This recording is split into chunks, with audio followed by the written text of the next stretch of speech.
Bien, je crois que nous pouvons commencer. Merci pour avoir bravé les éléments déchaînés pour arriver jusqu'ici. Là, nous en étions restés à l'examen des raisons qui sont avancées, en particulier dans les préliminaires ou parfois sur les pages de titre, pour justifier la publication imprimée de textes de théâtre qui sont destinés à être joués, représentés sur la scène par l'action des comédiens et par leur voix. Et la première raison que nous avions rencontrée, qui était liée aux conditions de la représentation, qui parfois, surtout dans le cas anglais des théâtres ou des amphithéâtres publics ouverts, pouvaient être difficiles et du coup rendre plus délicate la compréhension même du texte, ce qui pouvait avoir une importance toute particulière à l'intérieur de la dichotomie tracée entre les dramaturges qui se pensent aussi ou se veulent comme des poètes et pour lesquels, évidemment, l'appropriation du texte suppose une attention et une précision plus grande que celle permise souvent par les conditions de la représentation. Il y a un deuxième thème que je voudrais évoquer aujourd'hui qui est l'écart possible entre la durée tolérable d'une représentation, la durée admise d'une représentation et la longueur même des pièces. On la rencontre, cette tension, parfois sur la page de titre. Et je vais commenter une de ces pages de titre, qui est une des pièces de John Webster, que nous avions déjà rencontré comme dramaturge la fois dernière, et qui est La Duchesse de Malfi, The Duchess of Malfi. C'est une pièce qui a été publiée en 1623. Et comme je l'ai dit quelquefois, l'analyse méticuleuse des pages de titres pour les livres anciens peut apprendre beaucoup sur leurs conditions d'écriture, de publication, les caractérisations comme du genre du texte. Ici, la page de titre commence avec le titre « The Tragedy of the Duchess of Malfi », et à la différence d'autres pages de titre qui développent un élément de l'intrigue ou deux ou trois éléments de l'intrigue. Ici, il n'y a que la référence à cette duchesse d'Amalfi pour nous, dans la mesure où c'est une histoire qui, pour beaucoup, était déjà connue, fondée sur un fait authentique. Cette duchesse d'Amalfi a été assassinée par son frère pour avoir épousé, alors qu'elle était veuve, son intendant, et considérer du coup ce mariage comme une manière de déroger à sa condition nobiliaire. Et là, l'histoire circulait, l'histoire était connue, elle avait déjà été mise en littérature par une nouvelle de Bandello en 1554, dans un recueil qui est très souvent utilisé par les dramaturges anglais, qui est celui des histoires tragiques de Belforêt, un texte français de 1565, et qui avait été traduit en anglais par William Painter en 1567, 2 ans après, dans une anthologie de contes, de nouvelles, qui avait pour titre Le Palais des Plaisirs, The Palace of Pleasures. Donc le dramaturge Webster ici ne pense pas nécessaire d'en dire plus que cette référence dans le titre au nom de l'héroïne principale. Ensuite, on voit « As it was presented privately at the Blackfriars and publicly at the Globe by the King's Majesty's servants ». Les lieux de la représentation, le nom de la troupe. Le nom de la troupe, les serviteurs de Sa Majesté le Roi, c'est-à-dire en fait la troupe des Kingsmen, la troupe dans laquelle Shakespeare avait été un des comédiens et un des propriétaires, et comme vous l'avez vu ici, qui joue à partir de 1608 dans deux lieux différents. D'un côté, The Globe, le Public Amphitheatre, les conditions de la représentation décrites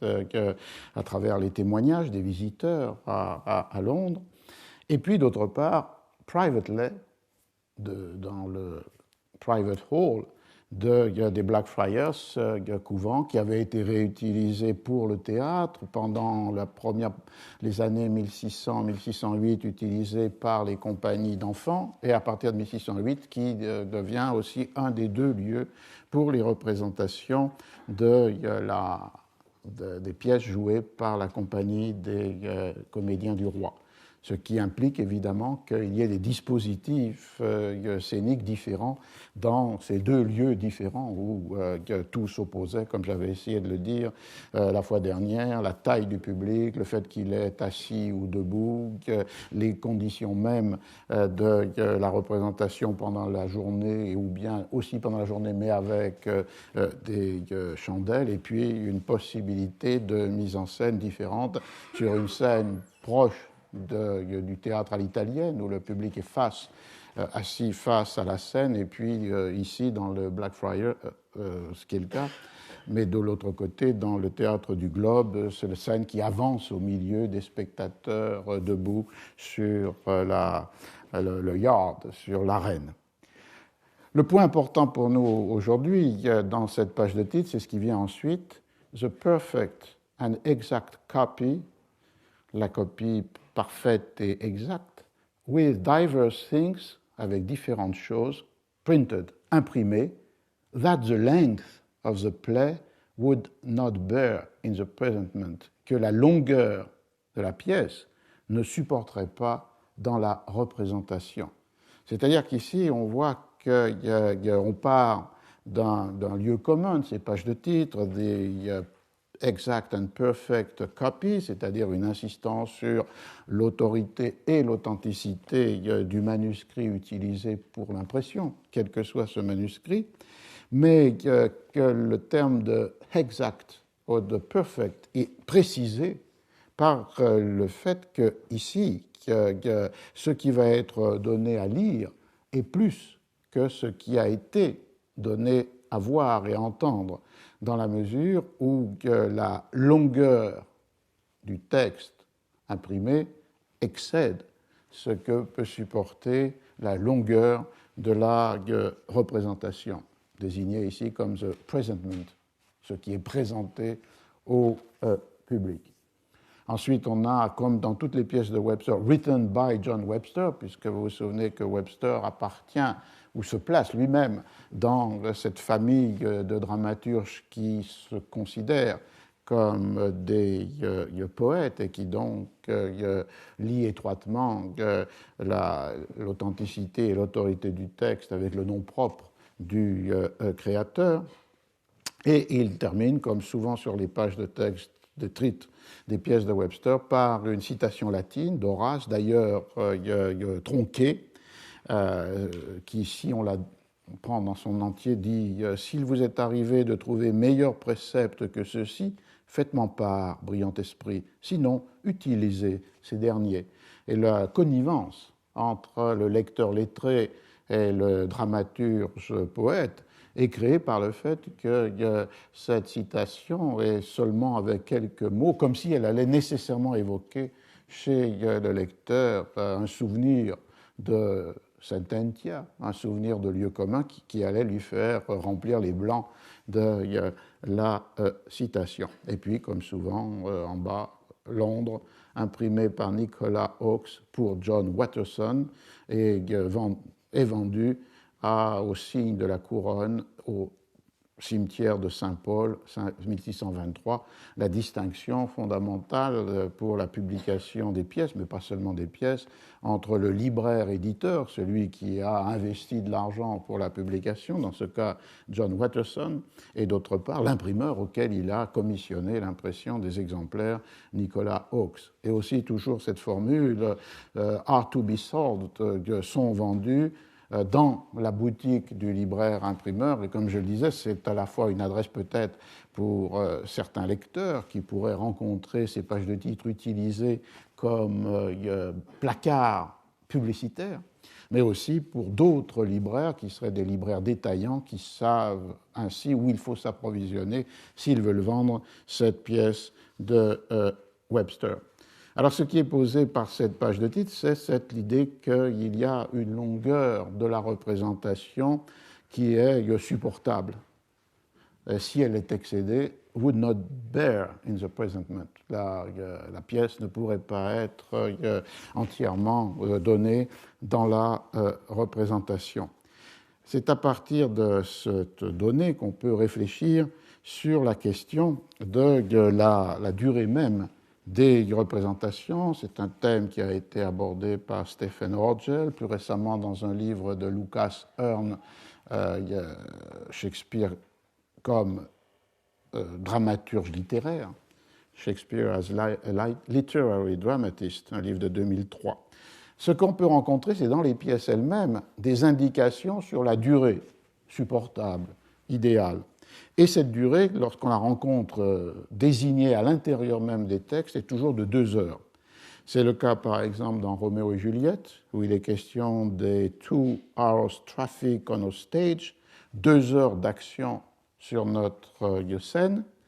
Dans l'autre pièce de Shakespeare, Henri VIII, 2 short hours. Dans les 2 nobles cousins, The 2 Noble Kinsmen, 2 hours travel, 2 heures d'effort. Donc, il y a comme une durée canonique qui peut devenir aussi un lieu commun, un topos, mais qui limite la représentation à ces 2 heures de temps. Or, lorsqu'on analyse les éditions imprimées de nombreuses pièces, on peut constater que leur longueur excéderait, et parfois de beaucoup, ces 2 heures de la représentation. On a vérifié par des expériences avec des comédiens contemporains, par exemple ceux de la Royal Shakespeare Company, quel était le nombre de lignes qu'il est possible de donner dans une forme dramatique en 2 heures. Et on arrive au total de 2300 lignes, que ce soit des lignes de prose ou de vers. Et on admet aussi que la récitation au XVIIe siècle pouvait être peut-être plus rapide que celle d'aujourd'hui, ce qui ramènerait le nombre de lignes qui peuvent être données sur la scène en 2 heures à 1700 ou 1800. Donc, il y a comme une discordance entre la longueur des pièces dans leur forme imprimée, pour beaucoup d'entre elles, et d'autre part la durée de 2 heures qui est admise comme une durée normale pour la représentation. Ce qui fait que cet écart peut être soit explicitement, soit implicitement mentionné. Il est implicitement mentionné et désigné dans les termes que nous avions rencontrés dans le dernier cours, c'est-à-dire les termes entre les pièces comme morceaux poétiques ou les pièces comme matériel pour la performance. Il est manifesté par le fait que dans cette Tragedy of the Duchess of Malfi, Webster désigne, on le voit, ou le libraire éditeur désigne sur la page de titre le texte comme a play, une pièce, that the length of the play would not bear in the presentment. Mais lorsqu'on est dans les préliminaires, dans les dédicaces, et en particulier la dédicace à George Harding, baron de Berkeley, auprès duquel Webster cherche protection et appui, on voit que le terme se déplace, et ce qu'il offre à ce protecteur, ce n'est pas a play, mais a poème. Je prends la traduction. Pour servir d'excuse à l'audace que j'ai déplacé ce poème sous votre patronage, alors même que je suis inconnu de votre seigneurie, je plaiderai cette autorisation. Les hommes qui n'ont jamais vu la mer et désirent pourtant contempler les rangs serrés de ces vagues, ceux-là choisissent quelques fleuves éminents pour les conduire jusqu'à elle et en font, si l'on peut dire, leur guide ou postillon. Donc c'est une demande de protection, c'est un poème offert pour attirer la bienveillance de George Harding, ce baron de Berkeley. Et l'on voit qu'ici, Webster ne prend pas le vocabulaire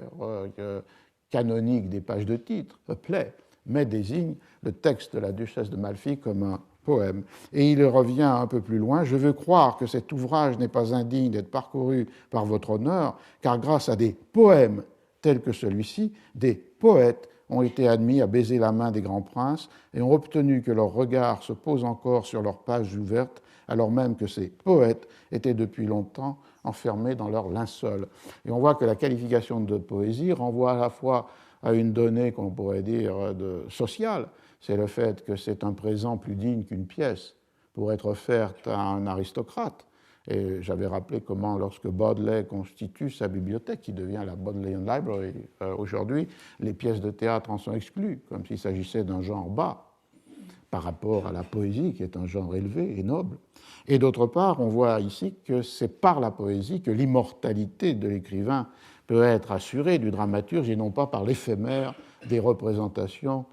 des pièces. Donc on a là explicitement, pour cette pièce dont la longueur est d'environ 3000 lignes, c'est-à-dire qui dépasse de beaucoup, et la durée de sa récitation ou performance aujourd'hui est sans doute encore plus au XVIIe siècle, on voit que ce même texte peut être désigné différemment, et peut-être que a play renvoie à la version, enfin même sûrement, renvoie à la version abrégée donnée sur la scène dans les 2 heures, et que poème renvoie au texte imprimé qui déborde de beaucoup ce qui a été dit et joué sur la scène, soit des Blackfriars, soit du Globe. On aurait aussi plus implicitement cette référence à la tension, à l'écart entre le texte tel qu'il a été composé et tel qu'il est imprimé et le texte tel qu'il est joué sur la scène. On le rencontrerait dans une pièce de Ben Jonson, La foire de la Saint-Barthélemy, que j'avais évoquée préalablement pour le dernier acte, qui est un spectacle de marionnettes. Ici, dans La foire de la Saint-Barthélemy, il y a un texte d'introduction, une induction, qui est particulièrement intéressant, parce que les spectateurs ils sont supposés passer un contrat avec les acteurs. Et ce contrat a beaucoup de significations, l'une se référant à ce que j'essaye de traiter aujourd'hui. Article, je prends le texte, article d'une convention passée entre les spectateurs et auditeurs au théâtre de l'Espoir, si sur la rive droite de comté de Surrey, d'une part, et l'auteur de la foire de la Saint-Barthélemy, jouée dans le susnommé lieu et comté, d'autre part, le 31 octobre 1614 de la 12e année du règne de notre tout-puissant souverain Jacques Ier, par la grâce de Dieu, roi d'Angleterre, de France et d'Irlande, défenseur de la foi et roi d'Écosse depuis 47 ans. On voit toujours que le titre de roi de France reste présent dans cette énumération, même ici sur un mode ironique pour les rois d'Angleterre. Article 1er. Il est convenu et stipulé par et entre les parties susdénommées et les susdits spectateurs et auditeurs, qui comprennent des curieux et des envieux, autant que ceux qui sont bien disposés et objectifs, ainsi que ceux qui sont compréhensifs et portent un jugement fondé, chacun pour soi en ce qui le concerne, qu'ils acceptent et s'engagent à rester patiemment à la place qu'ils ont payée ou que leurs amis leur ont assignée l'espace de 2 heures et demie et même un peu plus. Durant ce temps, l'auteur promet de leur donner par notre entremise, by us dans le texte anglais, une nouvelle et excellente pièce appelée La foire de la Saint-Barthélemy, joyeuse et aussi bruyante que divertissante, faite pour plaire à tous et n'offenser personne, dans la mesure où les gens ont l'esprit ou l'honnêteté de se faire une haute opinion d'eux-mêmes. Contrat parodique passé entre les acteurs et les spectateurs, mais qui renvoie à ce que promet l'auteur. Vous voyez la durée de 2 heures et demie, voire un peu plus. Et là encore, le texte de la pièce, qui est une pièce très longue, avec 4344 lignes, excède de beaucoup la durée de la représentation. Ce qui laisse supposer, ici implicitement, non pas explicitement comme dans le cas de Webster, que des abrègements étaient faits pour que la pièce puisse tenir dans une durée raisonnable de la représentation. On voit aussi dans ce texte comment Ben Jonson, qui appartient à cette famille d'auteurs poètes, c'est ainsi que Webster le rangeait à côté de Chapman ou de Beaumont et Fletcher dans le texte nous avions rencontré la fois dernière, considère aussi que le texte de théâtre est fondamentalement le texte composé et par le dramaturge, et par notre entremise, by us, transforme les acteurs seulement en un véhicule de ce texte. Il y a pour certains des dramaturges, une distance prise par rapport à l'idée qu'une pièce de théâtre est nécessairement un travail d'une collaboration et qui implique une création à plusieurs mains ou à plusieurs voix. Ici, les acteurs sont le véhicule de transmission du texte, mais par ailleurs d'un texte qui excède la durée même de cette représentation, et avec dans la description évidemment du public cette implicite tension entre ceux qui sont compréhensifs, c'est-à-dire en fait ceux qui ont une capacité du jugement, par rapport aux vulgus, aux vulgo, on dirait dans le siècle d'or espagnol, c'est-à-dire à des spectateurs qui sont dépourvus de cette compétence pour le jugement esthétique. Alors on a aussi matériellement la possibilité de mesurer cet écart entre la représentation et le texte publié. Je disais qu'on l'a explicitement lorsque la page de titre, comme dans La Duchesse de Malfi, indique que le texte est plus long que ce qui a été représenté. On l'a implicitement lorsque la longueur de l'œuvre excède de beaucoup ce qui, dans l'œuvre elle-même, est indiqué comme sa durée. On l'a matériellement en utilisant le corpus de 19 playbooks, c'est-à-dire de manuscrits utilisés pour les représentations que l'on a conservées pour l'Angleterre des XVIe, XVIIe siècles, avant la fermeture des théâtres et la Révolution anglaise de 1642. Dans 7 de ces 19 playbooks, le texte est supérieur à 2500 lignes, c'est-à-dire quel que soit le critère que l'on applique pour la durée en rapport avec le nombre de lignes qui excède les 2 heures ou 2 heures et demie. Dans le cas de la foire de la Saint-Barthélemy, les 4344 lignes pourraient prendre 4 heures pour la représentation, ce qui est démenti par les 2 heures et demie et un peu plus que Ben Jonson évoque dans l'Induction. Alors, dans cette tension matérielle entre la longueur des manuscrits utilisés pour la représentation et la durée tolérable, on peut situer ou appliquer à Shakespeare et aux œuvres de Shakespeare cette différence. C'est ce que fait Lucas Hearn dans son livre, dans la mesure où 1/3 des pièces de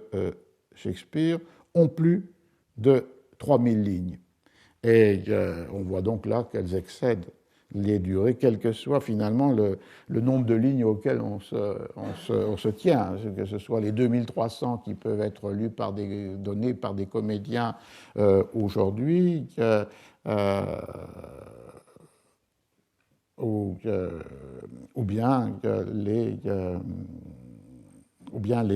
en excédant jusqu'à 2500, ce qui pourrait peut-être être donné en 2 heures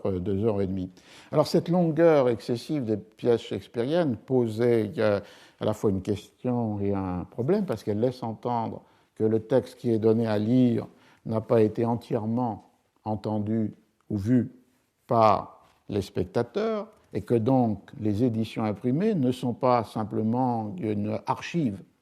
de la représentation, mais ont une finalité propre. Elles sont destinées à une lecture qui peut s'emparer d'un texte plus long que l'écoute des spectateurs. Et à partir de là, on voit que la figure du dramaturge, même dans le cas de Shakespeare, pourrait être pensée, comme le fait Lucas Hearn, comme un literary dramatist, un dramaturge littéraire, qui écrit aussi, ou peut-être surtout, pour la lecture, et qui écrit ainsi des textes qui, à la représentation, seraient nécessairement abrégés ou adaptés. Ce qui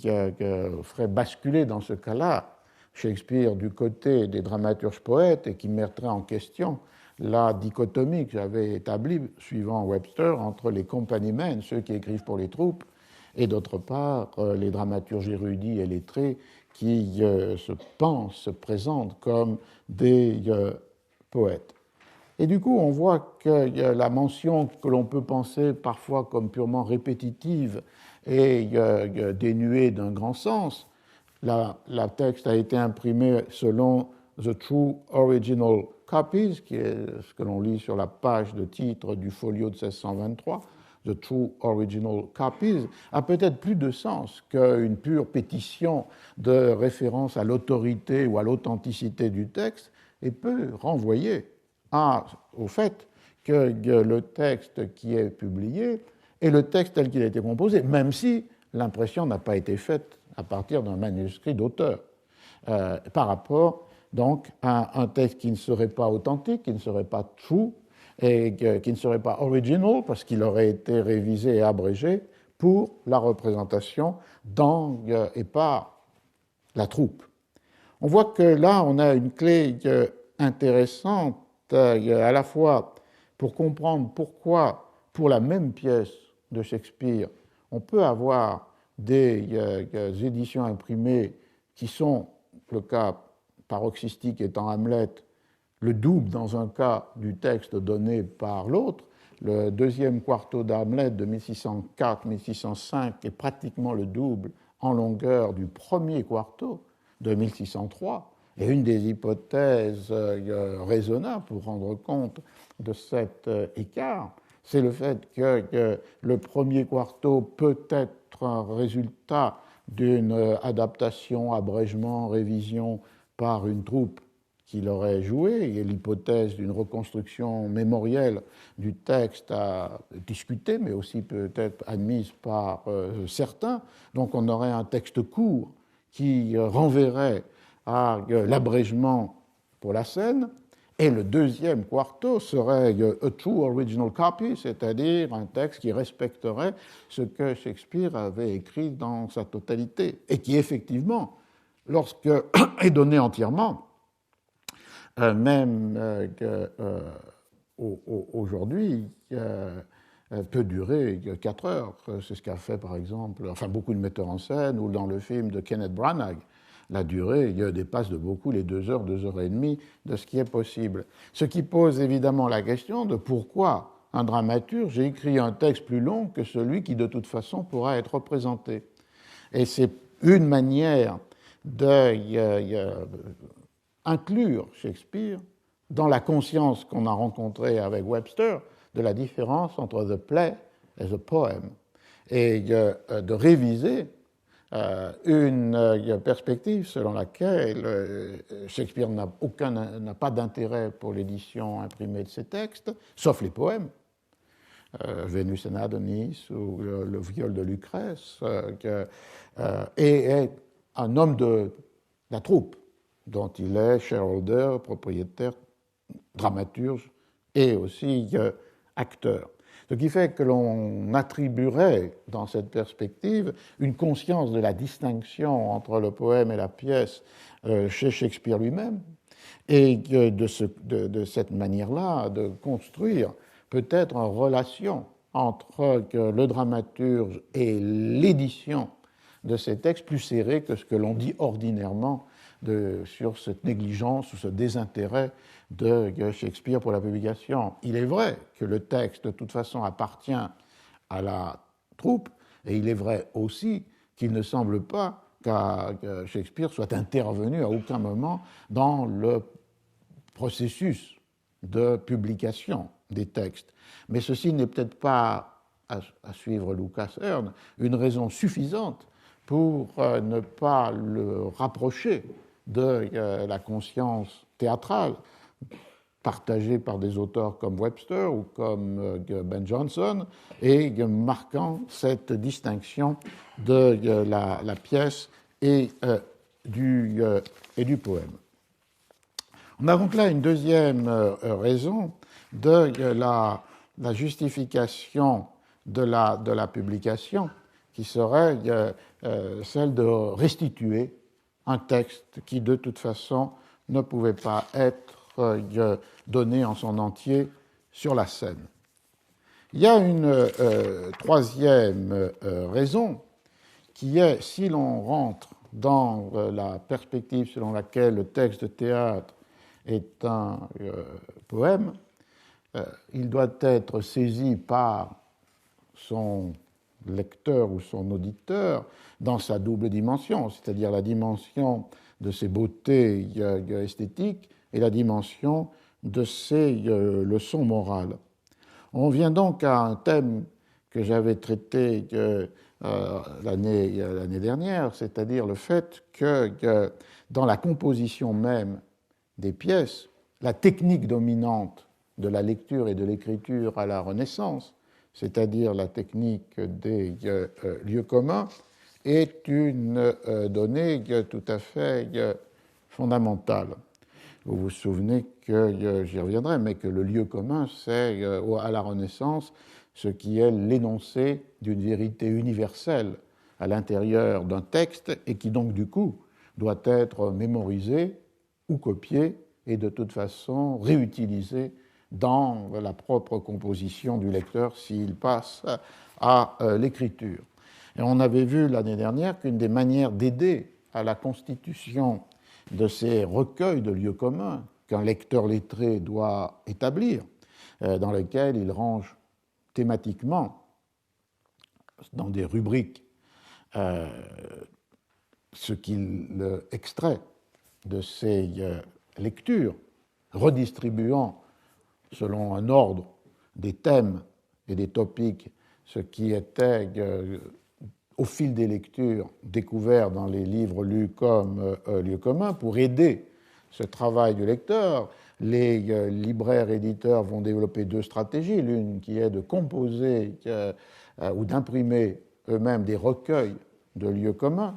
prêts à l'emploi et qui peuvent donner immédiatement une aide alors même que le lecteur n'aurait pas constitué pour lui et par lui un recueil de lieux communs. Et la deuxième stratégie pour ces libraires éditeurs, c'est d'indiquer dans les textes qu'ils publient, poèmes ou pièces de théâtre, ce qui est un lieu commun.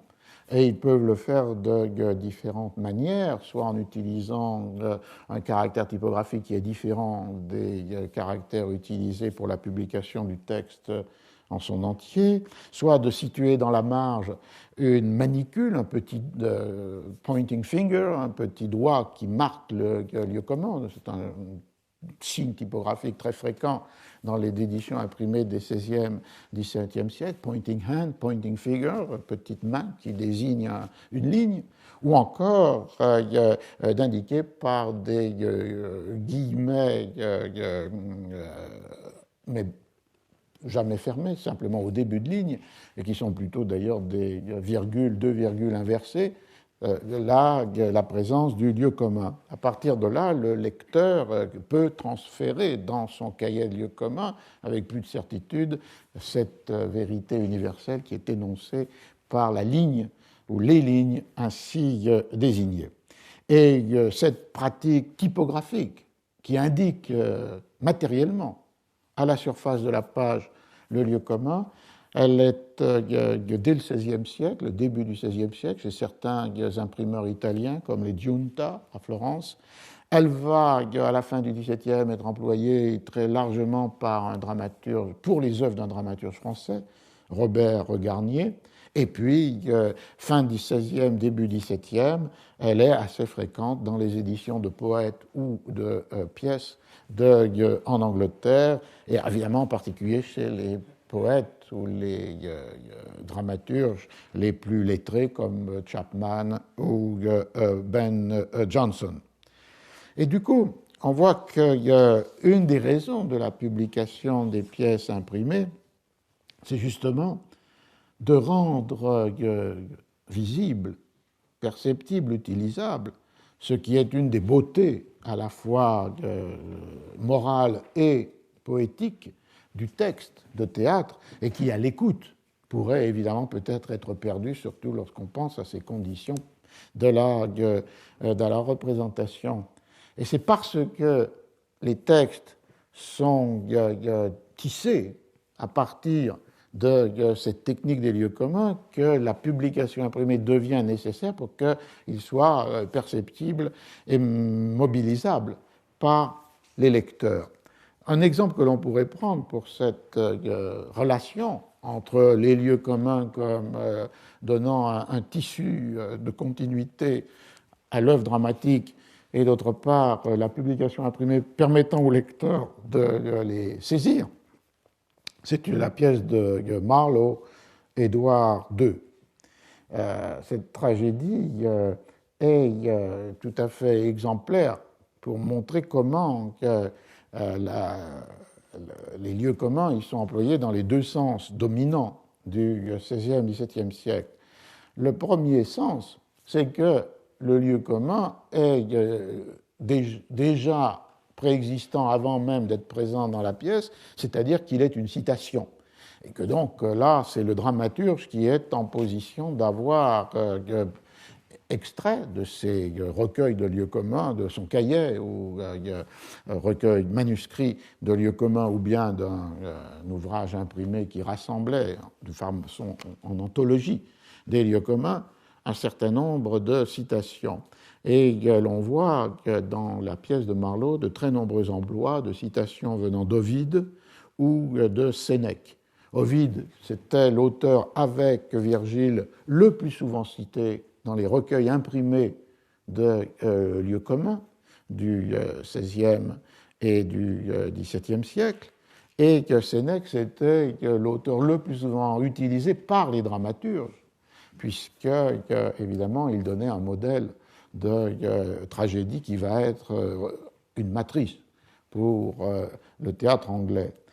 Une citation de Thomas Nash, un autre dramaturge, en 1589, l'indique assez clairement. Le Sénèque anglais, lu à la lueur de la chandelle, livre de très bonnes sentences, sentences, telles que « le sang est un mendiant », et ainsi de suite. Et si vous le sollicitez de près par un matin glacial, il vous offrira des Hamlet en entier, voire des brassées de discours tragiques. Et c'est une citation de ce texte de Thomas Nash, qui est une préface à une édition qu'il a écrite pour une pièce d'un autre dramaturge, Green, Ménaphon, qui est intéressante, puisque d'une part, on y voit cette idée English Seneca yields many good sentences, et comme je le disais, il faut toujours prendre au sérieux le terme de sentence, aux sentences, aux sentencia, quand on le rencontre dans des textes anciens, parce qu'il n'est pas banal, il renvoie à la définition du lieu commun sublime, universel. Donc il y a cette idée qu'à travers Sénèque, non seulement peuvent être trouvées, puisées des structures dramatiques, en particulier le modèle de la tragédie de la vengeance, ou une sorte de macabre théâtral, par exemple employé par Shakespeare dans Titus Andronicus. Mais aussi, on peut y trouver des sentences toutes prêtes avec cette valeur universelle. Et d'autre part, cette citation de Thomas Nash est intéressante en rapport avec Hamlet, puisqu'on est en 1589, la première édition d'Hamlet est de 1603, on suppose que la pièce a pu être écrite au tournant de la fin du XVIe et XVIIe siècle, mais qu'il y a déjà des Hamlet en entier qui circulent, ce qui renvoie à cette autre idée fondamentale qui est que au XVIe et XVIIe siècle, les histoires appartiennent à tout le monde, et qu'il y a donc là une invention qui ne tient pas à l'invention d'une intrigue, mais qui tiennent à la manière de traiter une intrigue déjà présente et partagée, utilisée par de nombreux dramaturges préalablement. Et l'on voit par exemple qu'au quatrième acte de Edward II, Marlowe cite Sénèque pour une phrase qui serait tissé à l'intérieur d'une réplique. Too true it is, quem dies vidit veniens superbum, unc dies vidit fugiens accentem. Il n'est trop vrai que celui que le jour naissant voit arriver fier, le jour finissant le trouve fuyant et étendu à terre. C'est la situation du roi déchu, Édouard II, et c'est une citation empruntée à Sénèque. Ça, c'est la première définition du lieu commun, le lieu commun comme citation. Et la deuxième, c'est que le lieu commun comme modalité rhétorique, et que, en particulier, dans la double relation qui peut exister entre la circonstance et la vérité universelle. Et dans la pièce de Marlowe, il fait alterner les deux modalités, c'est-à-dire l'une qui déduit une maxime générale d'une situation particulière ou celle qui applique une maxime générale à une situation particulière. Et dans le début de l'acte 5, le monologue d'Édouard II, qui est emprisonné, déchu par Mortimer, on voit ce double mouvement. Le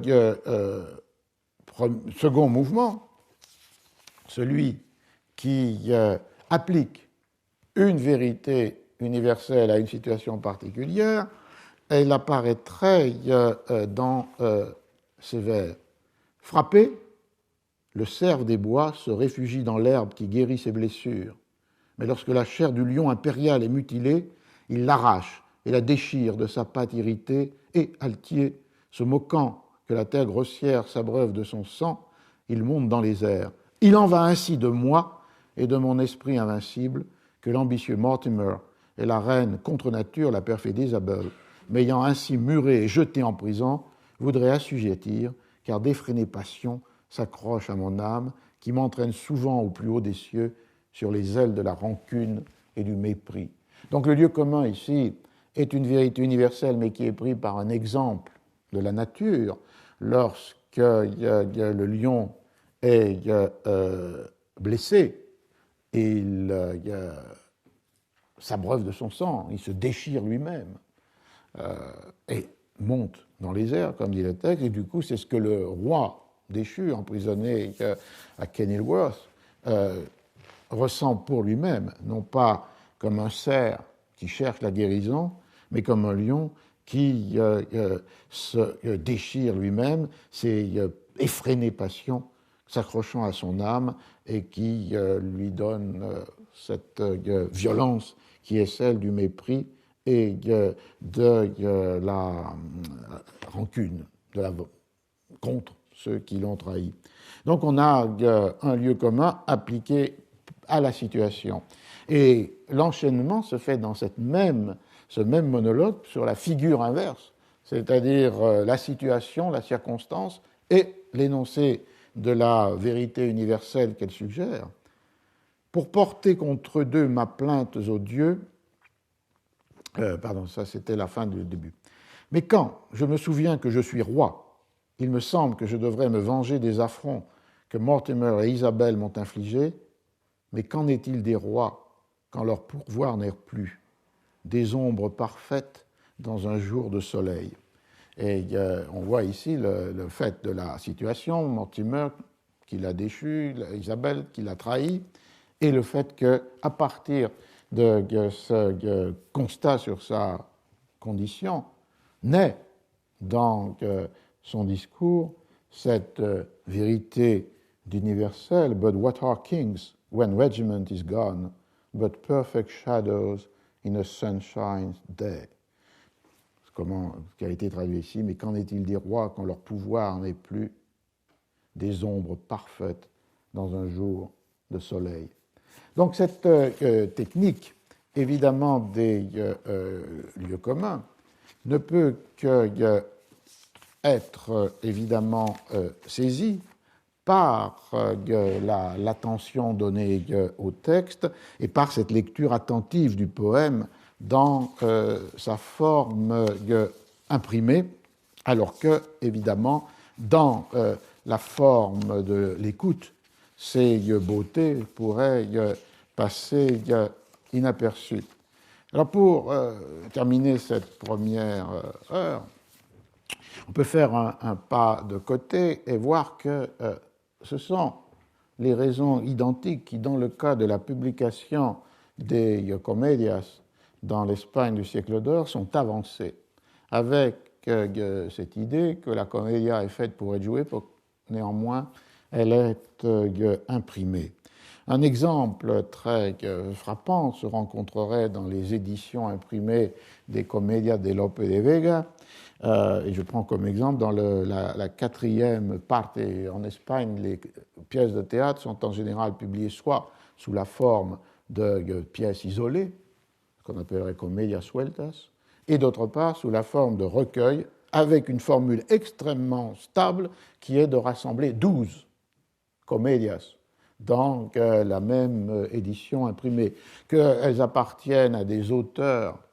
différents ou qu'elles aient été écrites par le même dramaturge. Et dans le cas ici, c'est un recueil de 1614 qui est l'édition de la quatrième parte de Lope de Vega, 12 comedias qui sont rassemblées. Et le texte de préliminaire est par l'éditeur du livre, au sens de éditeur, celui qui a rassemblé les textes, qui est Gaspar de Porres. Et dans la dédicace qu'il envoie à un grand aristocrate, Don Luis Fernández de Córdoba, il rappelle que l'auteur, Lope de Vega, n'avait aucune intention de voir imprimer des choses qu'il avait écrites avec une intention si différente, con tan diferente intento. Et effectivement, il y avait une prise de position presque théorique, on pourrait dire, chez Lope de Vega pour refuser la publication imprimée, toujours entre la sincérité et le lieu commun, au sens banal du terme cette fois-ci. Dans une dédicace de sa pièce qui s'appelle La Campana de Aragon, Lope de Vega théorisait cette distance qui, normalement, devait conduire à ne pas publier les pièces. Entre le pouvoir qu'exerce une histoire lue et celui qui exerce une histoire représentée, la différence est du même ordre que celle qui oppose la réalité d'un tableau ou le personnage à son portrait. Personne ne dira donc que les exploits ou paroles fameuses, lorsqu'ils sont rapportés de manière vivante par des personnages qui représentent ceux qui les ont originellement prononcés, ne produisent un grand effet qui confère un nouveau lustre à la renommée des personnages concernés, en la faisant passer des théâtres jusque dans la mémoire des spectateurs, ce que les livres imprimés, quant à eux, ne peuvent réaliser qu'avec moins de vigueur, moins d'économie et plus de difficulté. Donc on voit qu'ici que la métaphore ou l'image est une image de la peinture, la représentation de théâtre est l'original, la réalité, l'individu, alors que la publication imprimée n'est qu'une copie inerte de ce qui était la vie même dans la représentation du théâtre. Et donc, Lope de Vega se réfère ici à ce qui serait la mise en scène de personnages historiques qui retrouvent vie à travers l'acteur qui les représente, alors que lorsque le texte est dans la forme imprimée, il ne devient qu'un portrait qui a perdu l'énergie. Los libros lo hacen con menos fuerza y más dificultad y espacio. Donc, moins de force, plus de difficulté et moins brièvement. Donc, il y a bien là, effectivement, une théorisation de la perte que représente la publication imprimée par rapport au jeu du théâtre. Néanmoins, l'éditeur, Gaspar de Porres, explique qu'il était nécessaire de publier les pièces, même contre la volonté de Lope de Vega. Et il insiste sur deux traits qui justifient cette décision. Le premier, c'était la nécessité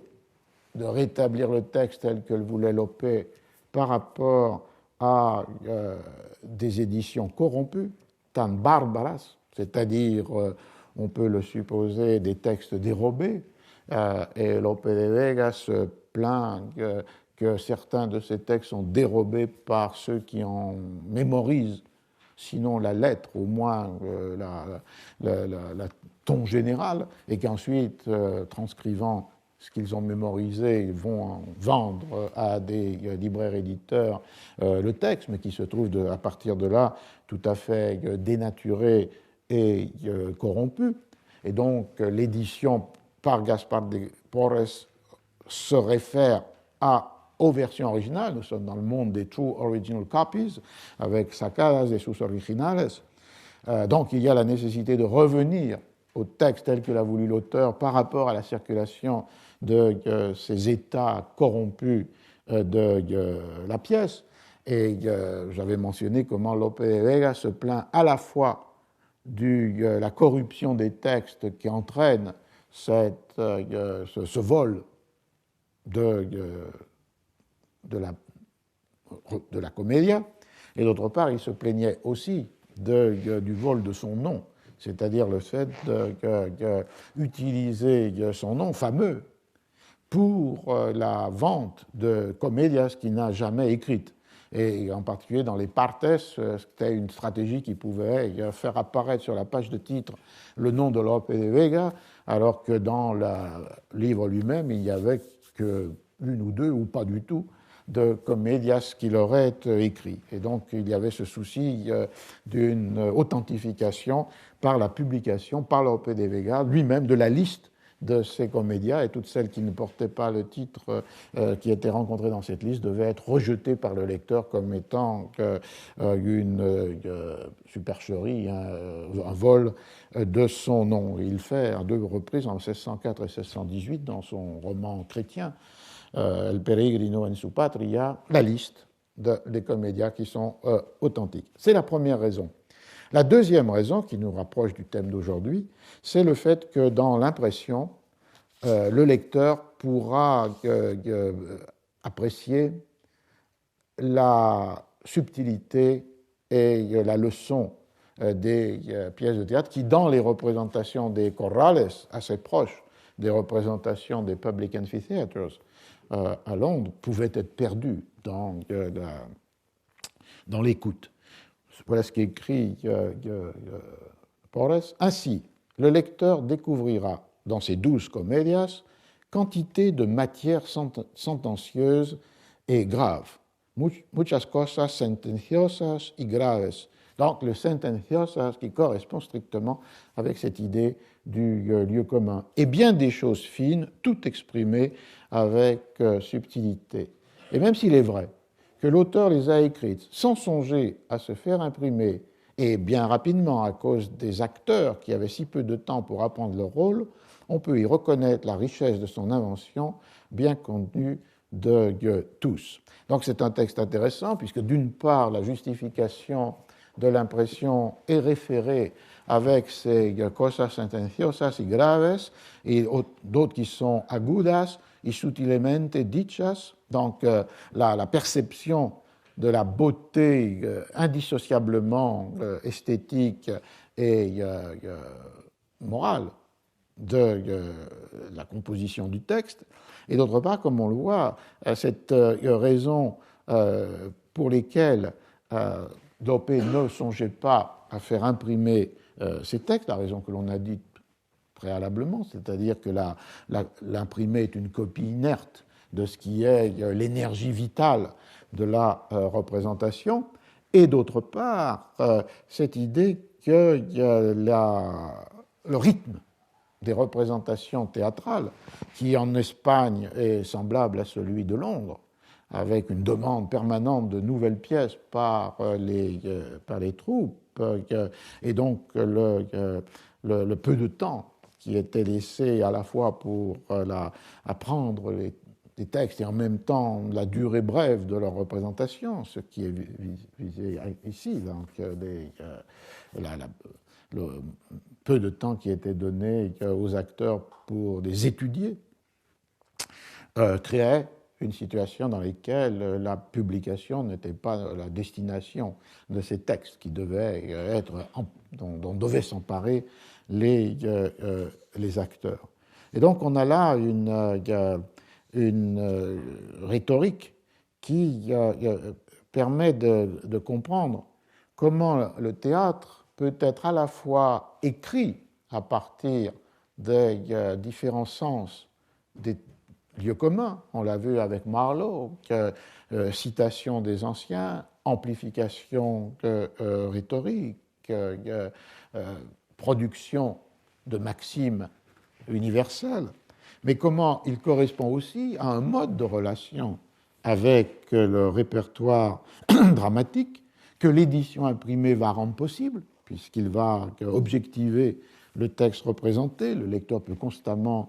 faire retour sur ce texte